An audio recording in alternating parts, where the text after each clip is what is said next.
Would a unified Korea keep North Korea's nuclear weapons? 통일 한국이 북한의 핵무기를 보유할 것인가? 강대국으로 둘러싸인 채로 심각한 대치 상황에 직면할 가능성이 있는 작은 나라에게 있어 핵무기 보유는 결코 나쁘지 않은 아이디어다. 2019년 5월 3일 미 국방 전문 매체 National Interest. 안녕하십니까? KKMD 방송 시청자 여러분. KKMD 방송을 제작 진행하고 있는 케빈입니다. 방금 소개해드린 제목은 2019년 5월 3일 미 국방 전문 매체 National Interest에 게재된 기사의 제목입니다. 기사를 작성한 로버트 E. 켈리는 현재 부산대학교 정치외교학과 교수로 재직 중이며 한국인 아내와 결혼해서 2명의 자녀를 둔 국제 정세 분석 전문가입니다. 로버트 E. 켈리 교수는 BBC와의 인터뷰 도중 난입한 귀여운 꼬마 소녀와 보행기를 탄 아기 때문에 한때 유튜브에서 유명세를 타기도 했었죠. 영국 BBC를 비롯한 세계 유명 언론에 북한 관련 국제 정세 분석과 인터뷰를 자주 하고 있는 분이기도 합니다. 그가 쓴 글을 미 국방 전문 매체 National Interest에서도 만나볼 수가 있었습니다. 한국에 뿌리를 내린 벽안의 정치 외교학과 교수님이 바라본 한국이 통일되고 난 이후의 핵무기 보유 문제에 대한 기사는 과연 어떤 성격의 글일지 궁금해지는데요. 먼저 기사의 내용을 요약 정리해 보겠습니다. 기사의 내용일 뿐 동영상을 제작, 진행하는 제 의견과는 아무런 관련이 없다는 점을 미리 밝혀둡니다. 1. 북한이 주장하는 통일 방안인 고려연방제에 따르면 남과 북은 자국의 현재 정치체제를 그대로 유지하면서도 서로의 자원을 공유할 뿐만 아니라 국제 문제에 대해서 남북 공동으로 접근하려고 노력한다는 것을 골자로 한다. 이러한 고려연방제는 문재인 대통령이 지지 기반으로 삼고 있는 한국 좌파의 생각과 거의 일치한다. 2. 하지만 한국의 우파는 여전히 독일식 모델을 고수하고 있다. 독일식 모델이란 북한이 체제 내에서 발생하는 자체적인 국가 기능 장애 혹은 국제적 외부 압력에 의해 붕괴되고 남한으로 흡수되어 통일되는 모델을 뜻한다. 3. 미국이 북한에게 대대적인 양보를 하는 대가로서 그들의 핵무기 중 일부를 포기할 수는 있겠지만 완전하고 검증 가능하며 돌이킬 수 없는 북한의 비핵화라는 요구는 미국의 환상에 불과하다. 4. 서구에서는 통일 한국에 그러한 핵무기는 필요하지 않으며 완전 폐기되거나 아니면 중국, 미국 또는 다른 제3의 국가 등에게 다양한 경로로 양도될 것이라는 막연한 인식이 널리 퍼져 있다. 5. 대한민국의 우파는 미국과의 동맹을 중요하게 생각하지만 중국에 대해서는 깊은 우려를 나타내고 있다. 한국의 우파는 또한 일본과의 관계 개선도 원하고 있다. 이에 반해 좌파는 중국에 대해 보다 우호적인 태도를 취하며 일본과는 줄곧 적대적인 태도를 유지하고 있다. 6. 좌파 진영의 관점에서 볼 때 북한은 적국이나 경쟁 대상이 아니라 제대로 가야 할 길을 잃은 같은 형제 국가일 뿐이다. 따라서 이들에게 있어 남북 간 긴장에 대한 해답은 전쟁 위협이나 제재 및 대결이 아니라 형제애에서 비롯된 원조와 지원이다. 하지만 일본에 대해서는 정반대 입장을 취하고 있다. 7. 중국, 일본, 러시아, 미국 등 더 큰 나라들에 둘러싸여 있어 심각한 대치 상황에 직면하게 될지도 모르는 작은 국가인 대한민국이 핵무기를 유지하는 것은 나쁘지 않은 생각이다. 8.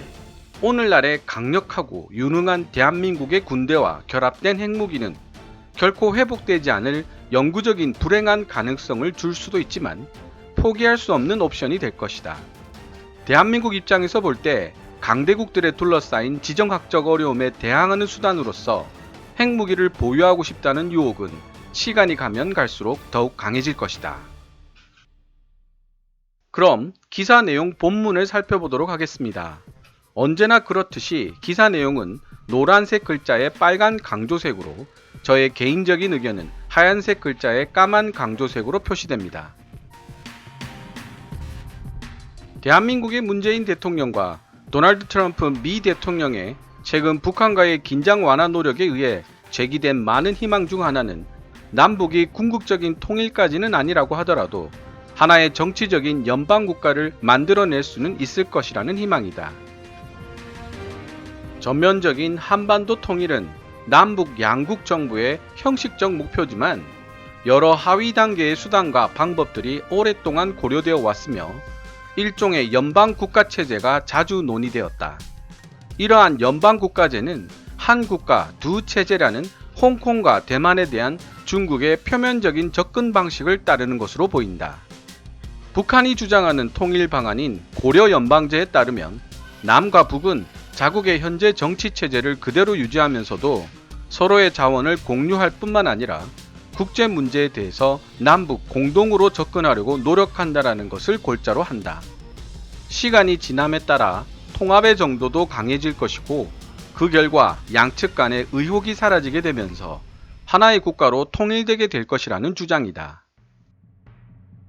이러한 고려연방제는 문재인 대통령이 지지 기반으로 삼고 있는 한국 좌파의 생각과 거의 일치한다. 하지만 한국의 우파는 여전히 독일식 모델을 고수하고 있다. 독일식 모델이란 북한이 체제 내에서 발생하는 자체적인 국가기능장애 혹은 국제적 외부 압력에 의해 붕괴되고 남한으로 흡수되어 통일되는 모델을 뜻한다. 그러나 어느 쪽 모델이 되었든 이제 새로운 걱정거리, 즉 북한의 핵무기를 어떻게 처분해야 할 것인가라는 고민에 직면해 있다. 현 시점에서 북한이 핵무기나 핵미사일의 상당 부분을 포기하지 않을 것이라는 사실은 너무나도 명확하다. 미국이 북한에게 대대적인 양보를 하는 대가로서 그들의 핵무기 중 일부를 포기할 수는 있겠지만 Complete, Verifiable, Reversible Disarmament, 다른 말로 완전하고 검증 가능하며 돌이킬 수 없는 북한의 비핵화라는 요구는 미국의 환상에 불과하다. 우리가 인정하던 인정하지 않든 간에 이미 북한은 핵무기 보유국이라는 사실을 잊으면 안 될 것이다.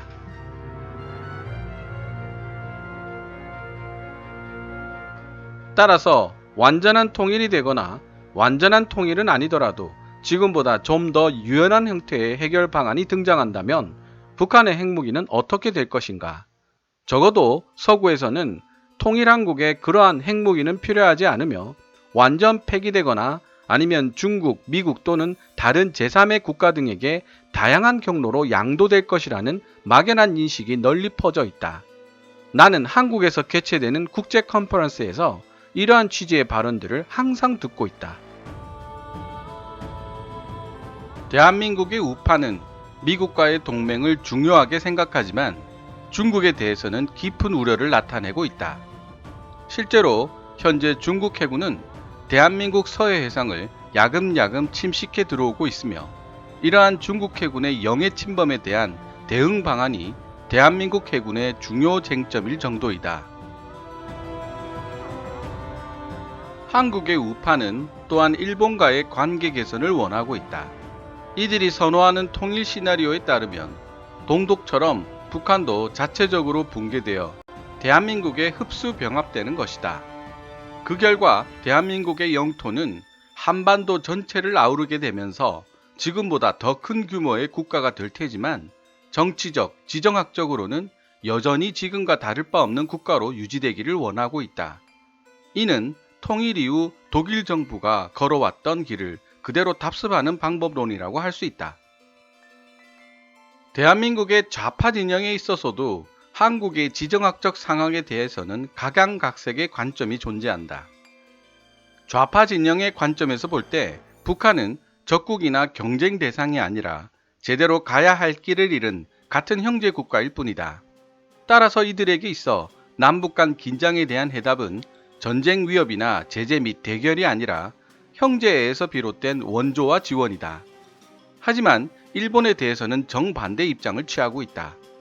대한민국 좌파는 역사적인 이유와 민족적인 이유로 끊임없이 일본에 적대적인 태도를 취해왔다. 일본은 자유민주주의 국가이지만 북한은 전체주의적인 독재국가라는 사실마저도 대한민국 좌파의 선택을 이끌어내고 있는 일본과 관련된 현실적, 역사적, 문화적인 문제들에 비한다면 그냥 넘어가 줄 수 있는 정권 형태의 문제에 불과하다는 뜻이다. 대한민국의 좌파는 또한 한미동맹에 대해 훨씬 더 회의적인 입장을 취하고 있다. 문재인 대통령 당선 이전에 있었던 민주당 출신의 좌파 대통령 2명은 보수적인 전임 대통령들이 상상도 하지 못했던 방식으로 북한을 둘러싼 문제들 때문에 미국과 공개적으로 분쟁에 휩싸이기도 했었다. 오늘날 대한민국의 좌파들은 미국이 요구하는 북한에 대한 경제 제재 조치 때문에 남북 간의 화해 노력이 단절되고 있다며 미국을 크게 비난하고 있는 실정이다. 대한민국에서 좌파의 기반을 둔 반미 감정은 가끔 정치적인 힘이 되기도 했다. 대한민국 좌파는 우파와는 달리 중국에 훨씬 더 우호적이다. 아시아 지역에서 점점 가시화되고 있는 미국과 중국 간의 힘겨루기에서 한국의 우파는 미국과 보조를 맞출 것으로 보이며 일본과도 어느 정도의 범위 내에서는 협조를 할 것으로 보이지만 좌파는 그렇지 않을 것이다. 대한민국의 좌파는 아마도 중립적인 입장을 추구할 것으로 보인다. 올해 초 나는 대한민국의 좌파들이 북한을 더 이상 적으로 간주하지 않는다는 점을 감안해 볼 때 한국인들은 미국과 달리 북한의 비핵화에 별 관심이 없다고 주장했었다. 오히려 대한민국의 좌파들은 일본에 대한 깊은 적개심을 품고 있으며 대한민국에 대한 미국의 간섭에 대해서도 좋지 않은 감정을 품고 있다. 따라서 대한민국 좌파 입장에서 볼 때는 핵으로 무장된 통일한국이 등장하는 것이 그들이 추구하는 중립적이면서도 타국과 동맹을 맺지 않으려는 통일 이후의 외교정책 수립에 이상적인 토대가 될 것이다. 한국의 오래된 속담 중 하나인 고래싸움에 새우등 터진다라는 표현이 오늘날 한국 상황을 설명하고 있다. 중국, 일본, 러시아, 미국 등 더 큰 나라들에 둘러싸여 있어 심각한 대치 상황에 직면하게 될지도 모르는 작은 국가인 대한민국이 핵무기를 유지하는 것은 나쁘지 않은 생각이다. 수세기 동안 점점 격해지는 열강들의 충돌 속에서 고립되어 있었던 스위스처럼 통일된 한국도 강력한 군사력을 보유한 채로 중립주의를 선포하게 될 수도 있다. 이러한 비동맹주의 또는 핀란드화 전략, 주변 강대국의 눈치를 살펴 맞춰주는 전략, 생존에 필수적이지만 도덕적 논란이 있을 수 있음. 19세기 말 한국의 운명이 반복되는 것을 피하는데 큰 도움이 될 것이다. 훨씬 더 크고 경쟁력 있는 경쟁자들 중간에 끼어 있던 이 힘없던 작은 국가는 강대국들에 의한 소위 거대한 게임 속에서 그들에 의해 이리저리 조종당하는 역사적 부침을 겪었다. 당시 한국은 원하지 않았지만 어쩔 수 없이 이러한 지역 경쟁에 휘말려 들면서 결국 한국은 제국주의 일본에 의해 주권을 잃고 식민지화되었으며 냉전 이후에는 분단국이 되고 말았다. 오늘날의 강력하고 유능한 대한민국의 군대와 결합된 핵무기는 결코 회복되지 않을 영구적인 불행한 가능성을 줄 수도 있지만 포기할 수 없는 옵션이 될 것이다. 비록 프랑스가 핵무기를 원하지는 않았지만 독일이 2번 다시 침공하지 않을 것이라는 확신을 얻기 위해 핵무기를 추구했던 것처럼 말이다. 한반도의 통일이 이루어진 이후라면 늘 서로 충돌하면서 심각한 지역적 갈등을 유발시키는 이 지역의 고래들과 굳이 보조를 맞춰야 할 필요는 없지 않겠는가? 한국의 지리학적 특성은 여전히 이전처럼 중국, 미국, 러시아, 일본 같은 4대 강국들 간의 힘겨루기에 한국이 연루될 수밖에 없는 상황을 만들어가고 있다. 하지만 핵무기는 이런 복잡한 상황 속에서 한국이 좀 더 쉽게 어려움을 풀어나갈 수 있도록 도와줄 것이다. 대한민국 입장에서 볼 때 강대국들에 둘러싸인 지정학적 어려움에 대항하는 수단으로서 핵무기를 보유하고 싶다는 유혹은 시간이 가면 갈수록 더욱 강해질 것이다. 지금까지 2019년 5월 3일 미국 국방 전문 매체인 nationalinterest.com에서 소개한 Would the unified Korea keep North Korea's nuclear weapons? 통일한국이 북한의 핵무기를 보유할 것인가? 라는 제목의 기사를 소개해 드렸습니다. 다시 한번 말씀드리지만 본 기사의 주장 내용과 KKMD 방송을 제작 진행하는 제 의견과는 아무런 관련이 없음을 밝힙니다. 로버트 켈리 교수의 분석에 따르면 대한민국의 우파와 좌파의 경향을 비교적 명확하게 구분할 수 있습니다. 제가 유튜브에 업로드하는 동영상들에 대한 댓글들의 경향을 살펴보면 켈리 교수의 분석이 어느 정도 타당성을 지니고 있다는 생각이 드네요.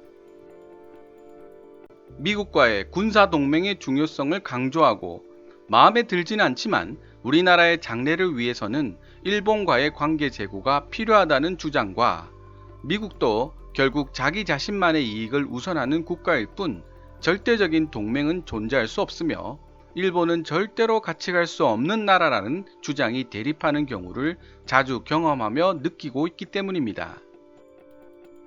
로버트 E. 켈리 교수의 분석에 따르면 첫 번째 주장이 우파의 주장이고 두 번째 주장이 좌파의 주장이 되겠죠. 켈리 교수는 그의 글을 통해 대한민국 같은 강대국에 둘러싸인 작은 나라가 핵무기를 보유하는 것은 나쁘지 않은 아이디어라고 평가하고 있습니다. 미국에서 태어난 서양인으로서 대한민국 부산에 뿌리를 내리고 자녀를 키우고 있다는 특이한 경력을 지닌 로버트 E. 켈리 교수가 우리나라가 통일되었을 경우 핵무기를 보유하는 것이 결코 나쁘지 않은 선택이라고 말하는 것은 어떻게 보면 상당히 이례적인 발언이라고 볼 수도 있겠습니다. 게다가 켈리 교수는 국제 컨퍼런스 등에서 자주 만나는 서구의 국제 정세 전문가들 사이에서도 통일한국에 핵무기가 필요하지 않을 것이라는 막연한 인식이 널리 퍼져 있다는 언급을 하고 있습니다. 그럼에도 불구하고 켈리 교수는 핵무기 보유가 나쁘지 않은 선택이라고 이야기하고 있으니 이례적이라고 할 수밖에요. 로버트 E. 켈리 교수의 지적처럼 핵무기란 영구적으로 회복되지 않을 불행한 가능성을 안겨줄 수도 있는 존재이기는 합니다. 하지만 세계에서도 손꼽히는 초강대국들인 미국, 중국, 러시아, 일본 틈바구니에 끼인 지정학적 위치를 지닌 우리나라에게 그다지 많은 선택권이 존재하지는 않는 듯합니다. 지금까지 시청해 주셔서 감사합니다. Kevin's Tabs 채널 KKMD